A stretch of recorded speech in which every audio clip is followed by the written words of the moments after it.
আসসালামু আলাইকুম। আপনারা যে যেখান থেকে আমার ভিডিওটা দেখছেন, আপনাদের সকলের প্রতি রইল আমার পক্ষ থেকে দোয়া আর ভালোবাসা।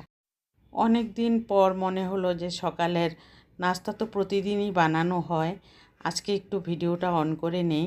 সেই চিন্তা করে ভিডিওটা অন করে রুটি বানানো থেকে শুরু করে নাস্তা খাওয়ার পর্ব পর্যন্ত আপনাদের সামনে তুলে ধরলাম।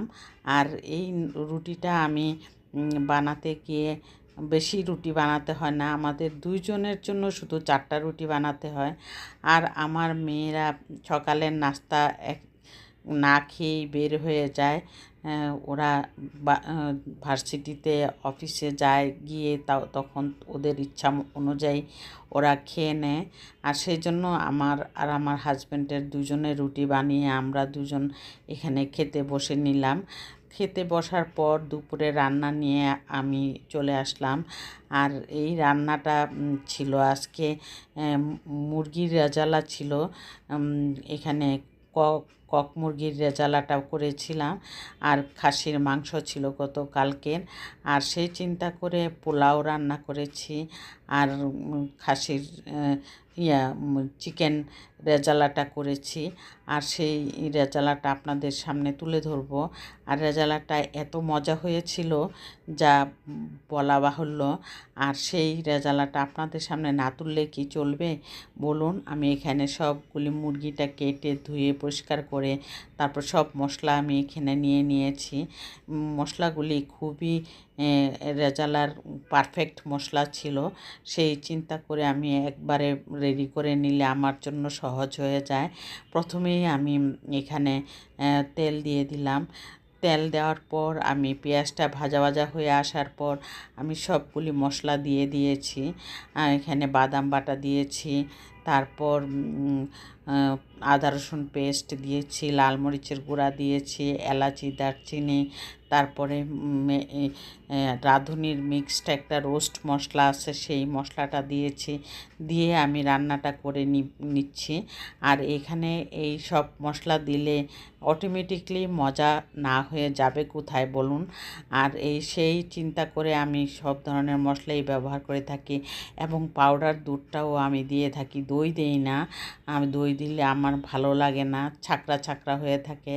আর সেই জন্য পাউডার দুধটা দিয়ে যদি রান্না করি তাহলে খুবই ভালো লাগে, একটু ক্রিমি ক্রিমি ভাব আসে।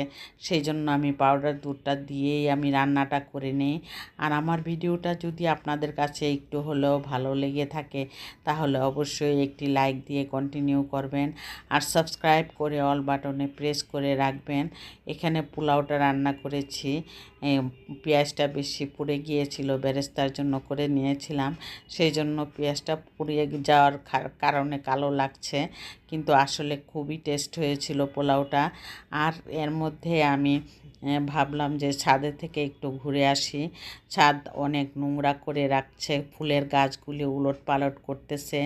আর সব ধরনের ফুল গাছগুলি এক সাইড করবে হয়তো, সেই জন্য ছাদের মধ্যে ফুলগুলি আমার খুব ভালো লাগে। মাঝে মাঝে আমি একা একা গিয়ে ছাদে এই ফুলগুলি ধরে আমি ঘ্রাণ সঙ্গে শুকে নেই। আর সেই চিন্তা করে আমি ছাদে গিয়েছি, গিয়ে আমি ভাবলাম কিছু ফুলগুলি এক একটা এক এক রকম কালার, কী সুন্দর লাগছে। আমি ধরে ধরে প্রত্যেকটা ফুলই আমি ধরে ধরে আমি এর মজাটা নেই। আর সেই জন্য আমার ভালো লাগে ছাদে একটু ঘুরতে গেলে। আর ঘুরে আসলেও আমার মনটা খারাপ হয়ে যায়, যা ছাদে আরও বেশিক্ষণ থাকলে হয়তো ভালো লাগতো। সেই চিন্তা করে আমি চলে আসছি, একটু ফুলের গাছগুলির ভিডিও করলাম, করে তারপরে আমি চলে আসলাম বাসায়। আর এই ফুলগুলি দেখুন কত সুন্দর ডিজাইন। এই ডিজাইনের ফুল আমি সাধারণত দেখি না, কিন্তু এখন অনেকেই লাগায় এই গাছগুলি। এই গাছগুলি লাগানোর পর ফুলগুলি খুব সুন্দর আসছে। এদিক দিয়ে আমি ঘরটা গুছিয়ে গিয়েছিলাম। ঘরটা গুছানো মোটামুটি করে আমি গুছিয়ে নেই। আমি একা বাসায় থাকি, সেই জন্য যতটুকু পারি অতটুকুই গুছানোর চেষ্টা করি। আর আমাদের বিড়ালটা দেখুন কোথায় আসমানের চাঁদের মধ্যে গিয়ে মনে হয় বসে থাকে, ও এরকম একটা ঢং ধরে থাকে। আর ও যেখানে পরিষ্কার দেখবে সেখানে গিয়ে ও সময় মতো বসে থাকে। আর আমি এই বারিন্দা দিয়ে আমার একটু দেখতে ইচ্ছা করলো, সেই চিন্তা করে আমি আপনাদের সামনেও তুলে ধরলাম। বারিন্দাটা খুবই সুন্দর লাগছে। এইখানে বারিন্দাটা মধ্যে দাঁড়ালে রাস্তার ভিউটা খুবই ভালো লাগে। আর এই সাথে সাথে অনেক বাড়ি ঘর সব কিছু মনে হয় যেন একটা খুব সুন্দর একটা পরিবেশ মনে হয়, সেই চিন্তা করে